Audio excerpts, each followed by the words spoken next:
बोलो विष्णु भगवान की जय। श्रावण माह के कृष्ण पक्ष की एकादशी का नाम कामदा है। आज हम कामदा एकादशी का महात्म्य सुनेंगे। कुंती पुत्र धर्मराज युधिष्ठिर बोले कि हे भगवान, अब आप मुझे श्रावण मास के कृष्ण पक्ष की एकादशी की सविस्तार कथा सुनाइए। उस एकादशी का नाम तथा उसकी विधि क्या है, उसमें कौन से देवता की पूजा होती है।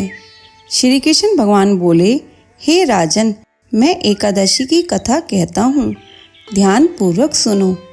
एक समय इस एकादशी की पावन कथा को भीष्म पिता ने लोक हित के लिए नारद जी से कहा था। एक समय नारद जी ने पूछा कि पितामह, आज मेरी श्रावण माह के कृष्ण पक्ष की एकादशी की कथा सुनने की इच्छा है, अतः अब आप एकादशी की व्रत कथा विधि सहित सुनाइए। भीष्म पितामह नारद जी के वचनों को सुनकर बोले, हे नारद जी, आपने मुझसे यह अत्यंत सुंदर प्रश्न किया है।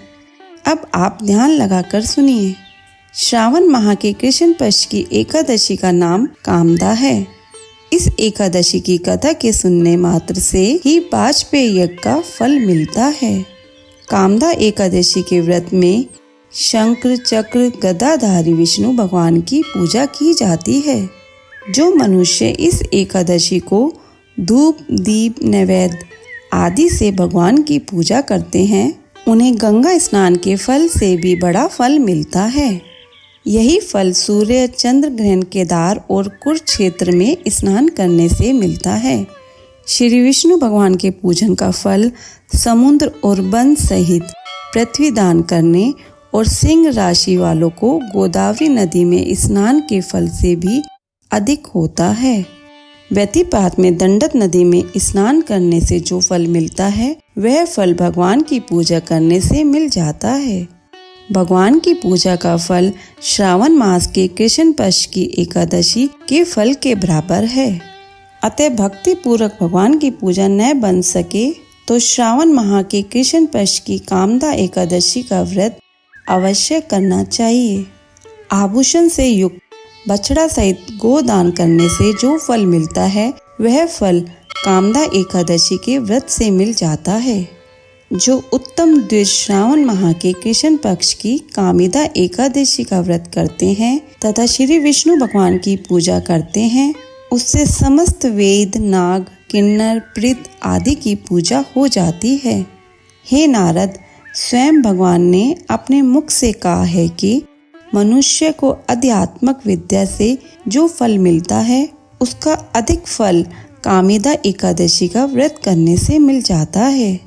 इस व्रत के करने से मनुष्य अंतिम समय अनेक दुखों से युक्त यमराज तथा नरक के दर्शन नहीं करता। कामिदा एकादशी के व्रत तथा रात्रि के जागरण से मनुष्य को क्योनी नहीं मिलती और अंत में स्वर्ग लोक को जाता है। जो उत्तम मनुष्य श्रावण माह के कृष्ण पक्ष की कामिदा एकादशी को तुलसी से भक्ति पूर्वक श्री विष्णु भगवान की पूजा करते हैं, वे इस संसार सागर में रहते हुए भी इससे इस प्रकार अलग रहते हैं।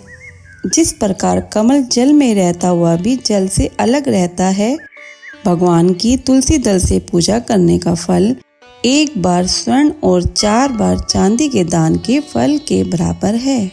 श्री विष्णु भगवान रतन मोती मणि आभूषण आदि की अपेक्षा तुलसी दल से अधिक प्रसन्न होते हैं।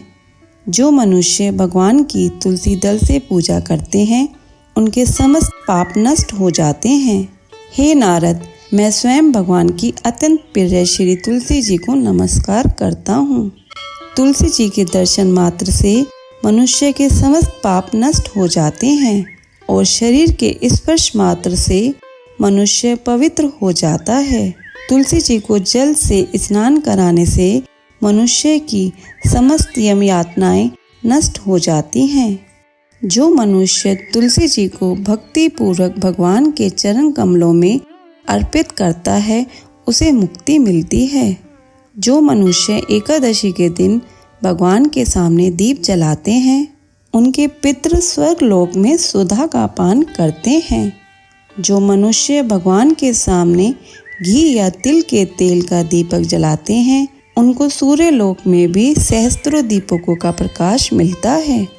इस व्रत के करने से ब्रह्मा हत्या, ब्राह्मण हत्या आदि सभी के पाप नष्ट हो जाते हैं और इस लोक से सुख भोग कर अंत में विष्णु लोक को जाते हैं।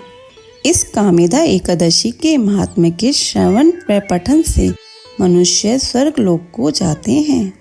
बोलो विष्णु भगवान की जय।